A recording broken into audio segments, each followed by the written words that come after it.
I've actually parked outside a chicken shop. I'm about to go and get some chicken. Surprise, surprise. After watching Tottenham go to Man City once again and treat them like chicken food. Like, that was mental. After the season opening fixtures and sort of all the trauma of the transfer window and the Eze debacle and people calling them cowboys in the transfer market, and Man City thumping Wolves wherever the scoreline was in the end, everyone thought this was a foregone conclusion. But my God, football once again proves that it's truly a humbler. Ladies and gentlemen, Man City 0, Spurs 2, shoulda, coulda been 4/5. Probably 10 men as well. What a performance, man. Where did that come from? Bloody hell. How does it work? Can someone in the comments section explain how football works and sort of how one club can be such a bogey team for another? Like, how does that make sense? How do you explain that tactically? How can a team be so inconsistent like a Tottenham Hotspur, yet have such a record against the best team that this country's seen of the last decade? How does this work? How do you make sense of it? That was a brilliant performance. I didn't anticipate that. I've just come out of the mob watch along, people. And every man, even Toby, the Spurs fan, said it's going to be a draw at best. I looked at the lineup, a Man City pick, probably one of the most attacking lineups in recent times that they've picked in terms of the talent, the quality on show. You had Marmoush, Shirky, Reindeers, who's the other one? Marmoush, Shirky, Reindeers, and Oscar Bob behind Haaland. Wow. You think Spurs are about to get it? Because Spurs, no Maddison, no Udogie, Son's just left, no Solanke starting. You think to yourself, there's problems here for Spurs. As I said, Man City coming off the inspiring, boosting win against Wolves. But I did say that is one of the worst Wolves teams I've seen in ages. 0 X factors, yet they managed to make 3 or 4 chances before City scored and then obviously took control. So I wasn't one to get carried away personally. And then Spurs, with an inspirational win against Burnley at home, played very well. And you think the doom and gloom over Spurs would enable them to probably go to City and get thumped, and then the doom and gloom would continue. You know, we know about the Eze situation. But in the back of my mind was, Thomas Frank is a bloody good coach. And what we know from Thomas Frank at Brentford was that he's always been horses for courses, adjusting tactically to each game against each opposition.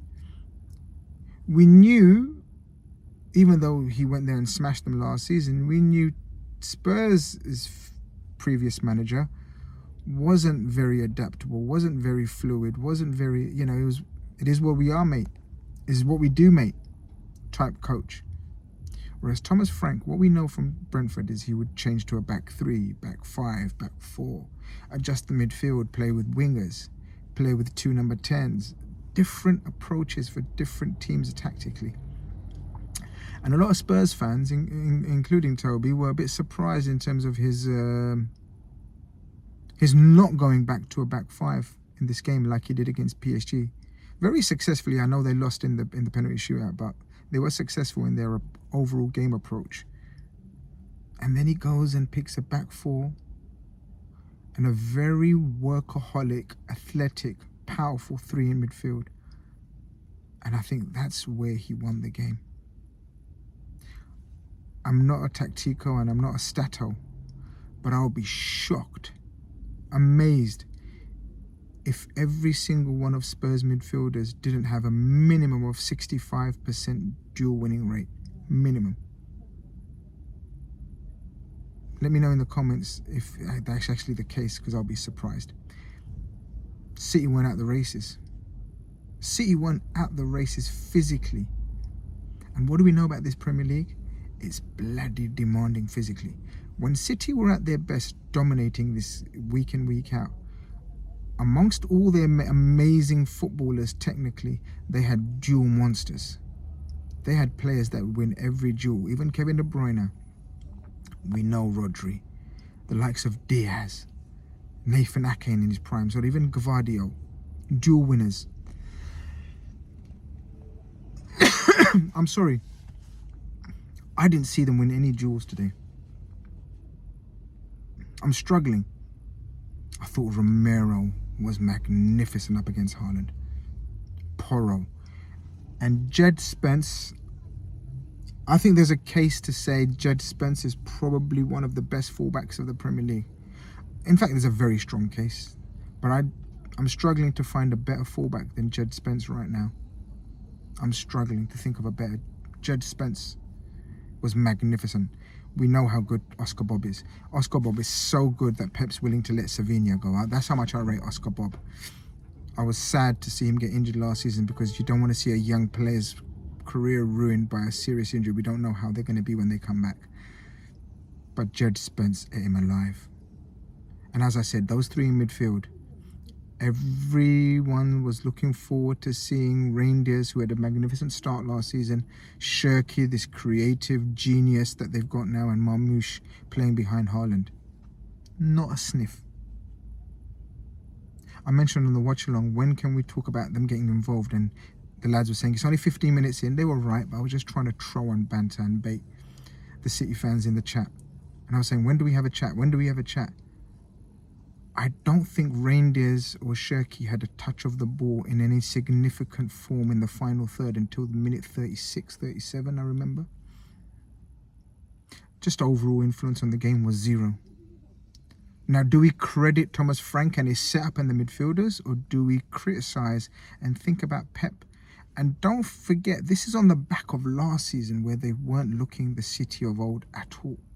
So this is not a knee-jerk reaction to just one game. This is a continuation of last season. Let's not forget they ended feebly losing the FA Cup final to Palace, who are, of course, a very good team. I think they had a shocking, a scary opening 20 minutes against Wolves. And then Spurs, from minute one, dominated, bullied them. I think they bullied them off the pitch, I'm not going to lie. I thought this was very, very comfortable, very easy. So the question I want to know, and let me know in the comments what you guys think, was this more to do with Spurs being brilliant and tactics of Thomas the Tank? Or was this City on a downward spiral and a continuation of, I don't know how to put it. Is this the end of the dominance of Pep City? I think it is. And I've been fairly vocal about it. This doesn't mean they won't be in the title race this season per se, or this doesn't mean like, you know, they're finished. When I mean finished, like they're not Man United levels or finished. I don't mean that. What I mean is that dominant City, week in, week out, 4 titles in a row, that's over. And I'm not saying Liverpool are here to take over. What I'm saying is Liverpool, Arsenal, City, and I'm adding Chelsea to that mixture, will enable this, I think, the next few seasons to be much closer than one team dominating, and that team was Man City. I think there's not much to call between City, Liverpool, and Arsenal this season. And that's all I'm trying to put out there. That their period of dominance in terms of, yeah, it's a foregone conclusion. I don't think it's that easy. Spurs, on the other hand, a lot to be positive about, a lot to be happy about, a lot to look forward to, I'd say. And if they can somehow back this coach with another 2/3 signings, which is very unlikely. If they get 2, it's very encouraging. You'd like to think that at least they can get 1 or 2 signings over the line. then things are looking very positive for Tottenham Hotspur fans all around the world. Ladies and gentlemen, thank you very much. Hope you enjoyed the video. If you did, leave me a nice positive comment. If you didn't, criticize me and I'll address you accordingly as well. You know, I'm here to learn. I'm going to start doing more of these match reactions to all the big games. And today was a big game. And today, Spurs played like a big team. Tottenham, Topspurs, some would say.